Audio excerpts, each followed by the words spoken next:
Hello everyone, I am Surrender the Awesome, and I'm back, and I'm ready to look at some more r/OhNoConsequences. But before I get started, make sure to like, comment, subscribe, and if I can't convince you, perhaps this picture of my kitten doing his signature face plant will convince you.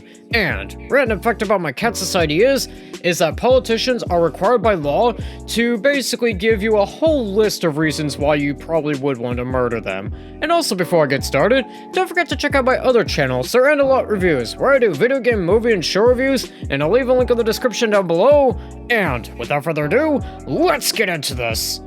So his first post here says, I cheated on my wife. She ghosted me, filed for divorce, left the country, remarried, and is now pregnant. Why won't she consider how this hurts my feelings and give me a second chance? Well, this should be interesting. And this person here says, I know, I am aware of my faults. I know I screwed up. She and I had something beautiful. She is still the love of my life. We were together for 10 years, 2 dating and 8 married. But I made a huge mistake and cheated on her. There was just one time.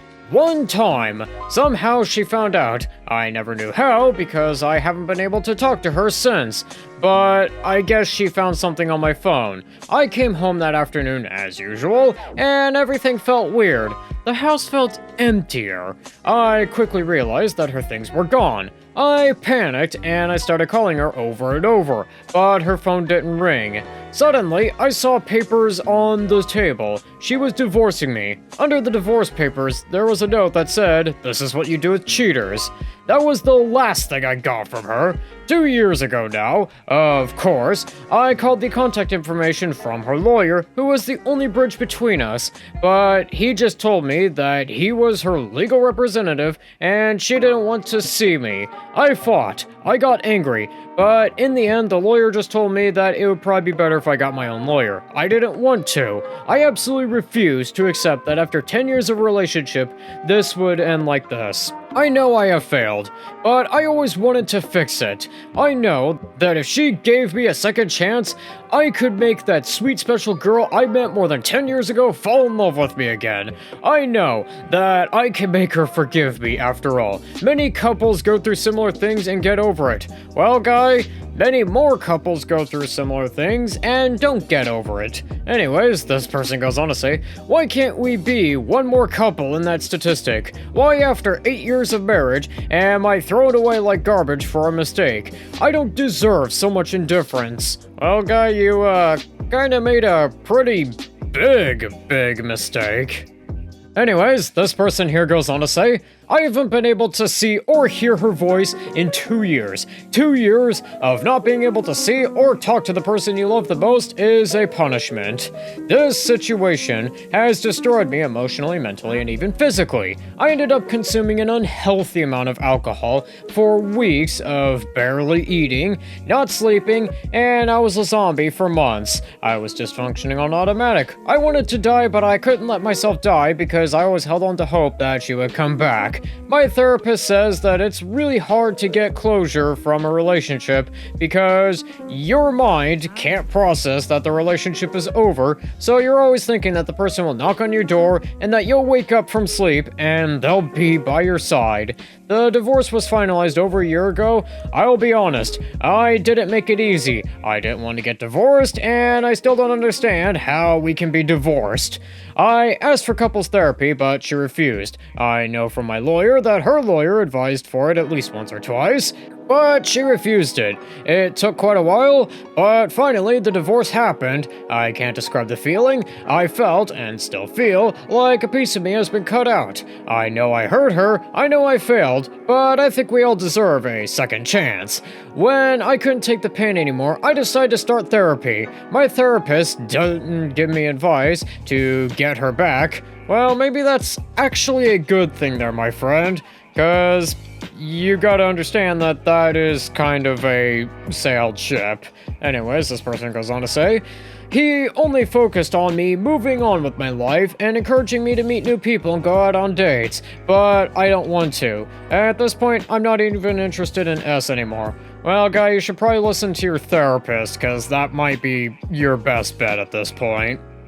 Anyways, this person here goes on to say, a few days ago, something happened that completely shattered me. I was having a few beers with my friend at my house, we'll call him Nick. We were both pretty drunk, and I started talking about my wife, and he said that you should really put in more effort to get over her and that she is happy living life away from you, and you should really do the same. Something in his words hit me, but not in the way that he expected. He spoke with a lot of confidence that my wife is happy and over me. Now, how does he know that? At this point, I got angry and started pressuring him to talk. He refused. I pressed as hard as I could. I cried and begged him to tell me that he knew something. I needed to know something about her, until he finally told me. His wife had been in contact with my wife for the last year. They were great friends, and I remembered Sabrina, my friend's wife, being very sad about losing contact with my wife. The thing is that my wife now lives in Norway, got married to a guy, and is about 7 months pregnant. I felt like dying, like literally dying with this information. How could she do this to me? How could it be while I was crying, getting drunk, missing her, and wanting every day to die, she was happily living on the other side of the world, getting married, and getting pregnant by another guy?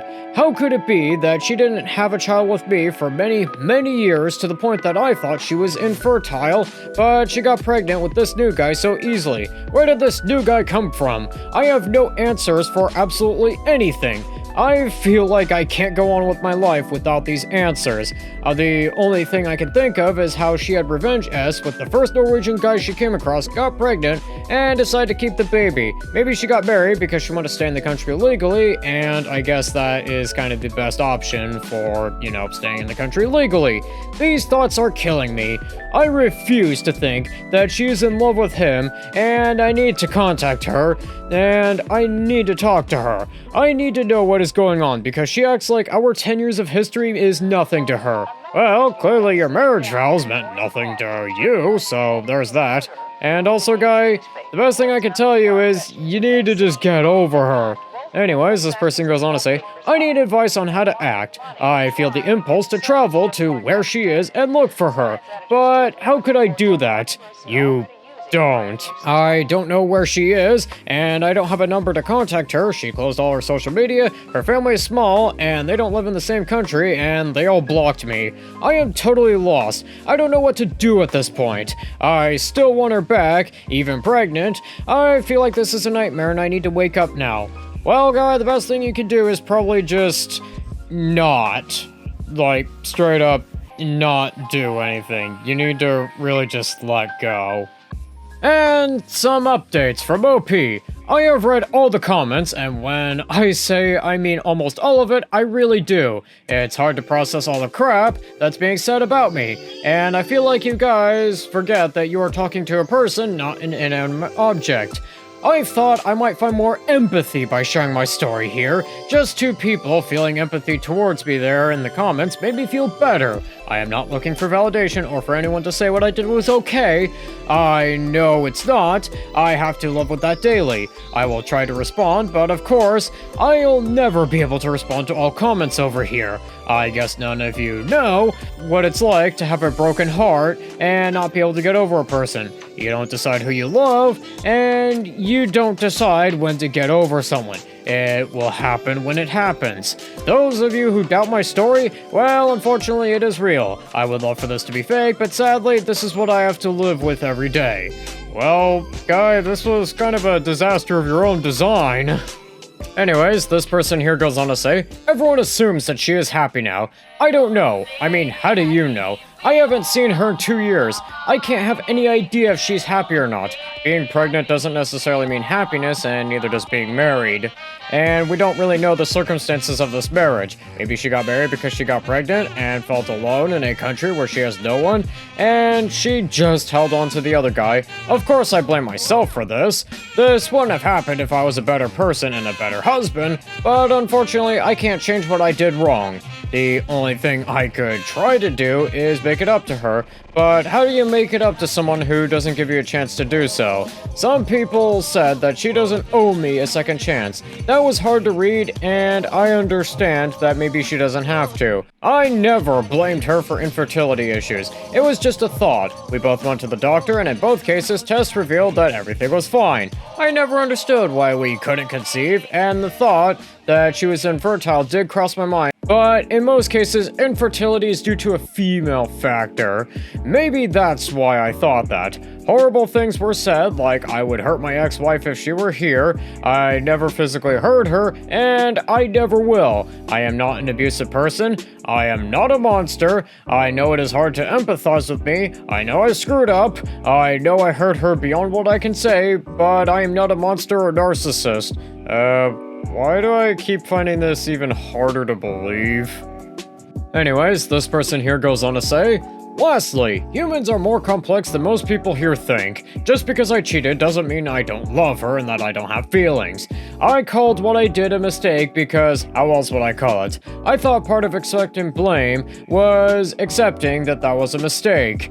But everyone here is taking my words and trying to twist them when that is just not what the situation is. You've completely twisted my words. I know how much I hurt her. Well, do you really, guy?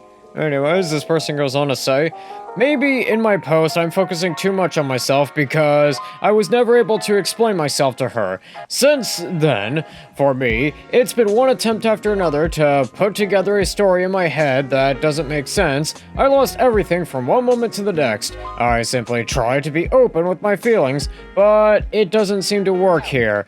Not for me, at least. I know the damage I did to her. This woman left her life and the country she immigrated to, and her friends, and even her job. No one does that for a breakup unless there is some level of absolute pain. I understand that. I can see and feel the pain that I put her through, and that just makes me even more guilty. Honestly, I'm going to respond to some comments and then log off of Reddit for a couple of days until I feel like I'm in a better place. I mean, guy, I think it might be better for you to probably listen to your friends instead of, I don't know, constantly trying to get into contact with your ex, because she clearly doesn't want you. And I'm gonna probably give this like probably a 50 out of 50. Guy, you really just need to let go, because your ex doesn't want to be with you, and you did a pretty good job of torpedoing your relationship by doing what you did. And I think with that, that's gonna do it for today. Don't forget to like, comment, subscribe, and I'll see you in the next one.